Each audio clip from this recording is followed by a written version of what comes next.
या आवाजाने तुम्ही नक्कीच ओळखलं असेल की आजची रेसिपी किती स्पेशल तयार झाली आहे। नमस्कार, स्वागत आहे तुमचं आपल्या यूट्यूब चॅनल सोनाली रेसिपीजमध्ये। तर आजची खास रेसिपी आज आपण बनवणार आहे खूपच टेस्टी, खूपच क्रिस्पी, अतिशय झटपटीत आणि सोप्या पद्धतीने बनवूया रेस्टॉरंट स्टाईल पार्टी स्नॅक्स किंवा इव्हनिंग स्नॅक्स फ्रेंच फ्राईज। लहान मुलांना सर्वात जास्त आवडली जाणारी रेसिपी आहे। चला तर मग या रेसिपीसाठी लागणारे संपूर्ण साहित्य व कृती पाहून घेऊ।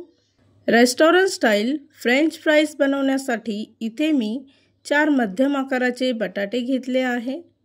फ्राईज बनवत असताना बटाटे नेहमी थोडे लांब आकाराचे घ्यायचे। त्यानंतर या बटाट्याची साल काढून घ्यायची आहे व त्याचा पुढचा व मागचा भाग कट करून घ्यायचा आहे आणि त्यानंतर त्याचे 3 भाग करायचे आहे। त्यानंतर पुन्हा त्याचे उभे भाग करायचे आहे। अगदी जाडही नको किंवा अगदी पातळही नको। जर का चुकून या बटाट्याचे जाड भाग तयार झाले तर त्याचे पुन्हा एकदा 2 भाग करायचे आहे, अगदी व्हिडिओमध्ये दाखवल्याप्रमाणे। तर अशाच पद्धतीने या बटाट्याचे पातळ उभे काप करून घेणार आहे। तर इथे मी सर्व बटाट्याचे काप तयार करून घेतले। त्यानंतर गॅसवर पाणी गरम करायला ठेवायचं आहे। पाण्याला उकळी आली की त्यामध्ये हे तयार केलेले बटाट्याचे काप टाकायचे आहे। फक्त 3 ते 4 मिनिटासाठी हाय फ्लेमवर हे काप उकळवून घ्यायचे आहेत। 3 मिनिटानंतर लगेच एका कपड्यावर हे बटाट्याचे काप सुकवून घ्यायचे आहेत किंवा एका कपड्यावर हे बटाट्याचे काप टाकून फॅनखाली 5 मिनिटासाठी ठेवायचे आहे। सर्व फ्राईज एका भांड्यामध्ये टाकायचे आहे। त्याचबरोबर यामध्ये 1 चमचा कॉर्नफ्लॉवरचं पीठ घ्यायचं आहे आणि मिक्स करून घ्यायचं, म्हणजे कॉर्नफ्लॉवरचं पीठ संपूर्ण बाजूने या फ्राईड्सला लागेल।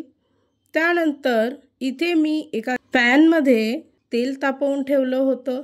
तेल कडकडीत तापलं की गॅसचा फ्लेम हा मध्यम आचेवर ठेवायचा आहे आणि थोडे थोडे फ्राईड्स इथे फ्राय करून घ्यायचे आहे।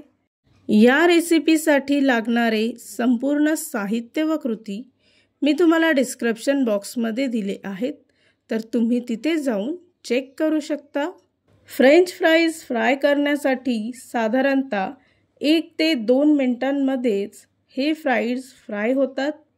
हे फ्रेंच फ्राईज तुम्ही महिनाभरासाठी स्टोर करून ठेवू शकता। फक्त फ्रेंच फ्राईज बॉईल केल्यानंतर ते थंड करून घ्यायचे आणि एका एअरटाईट कंटेनर किंवा झिपलॉक पॉलिथिनमध्ये डीप फ्रीजमध्ये ठेवायचे आहे। ज्या वेळेस तुम्ही हे फ्राईज फ्राय करणार त्याच्या 10 मिनिटाआधी हे फ्रीजरमधून काढून ठेवायचे आहे आणि त्यानंतरच डायरेक्ट फ्राय करायचे आहे। फ्राय केलेले फ्रेंच फ्राईज यावर थोडंसं मीठ टाकू शकता किंवा इथे मी त्यासाठी मसाला तयार केला आहे। अर्धा चमचा लाल तिखट, अर्धा चमचा आमचूर पावडर आणि अर्धा चमचा मीठ घेऊन याचा मसाला तयार करून घेतला। हा मसाला फ्राय केलेल्या फ्रेंच फ्राईजवर टाकायचा आहे व मिक्स करून घ्यायचं। तयार झाली आहे आजची खास रेसिपी, खूपच टेस्टी, खूपच क्रिस्पी फ्रेंच फ्राईज। खूप सोपी रेसिपी आहे। ही रेसिपी तुम्ही नक्की ट्राय करून बघा आणि जर का तुम्हाला हा आजचा व्हिडिओ आवडला असेल तर प्लीज लाईक, शेअर आणि कमेंट करा। चॅनलवर नवीन असाल तर सबस्क्राईब करा। सबस्क्राईब केल्यामुळे काय होईल, जेव्हा मी रेसिपीचा नवीन व्हिडिओ अपलोड करेल तर त्याचं नोटिफिकेशन तुमच्या मोबाईलवर येईल। आणि पुन्हा भेटूया आपण अशीच एक रेसिपी घेऊन।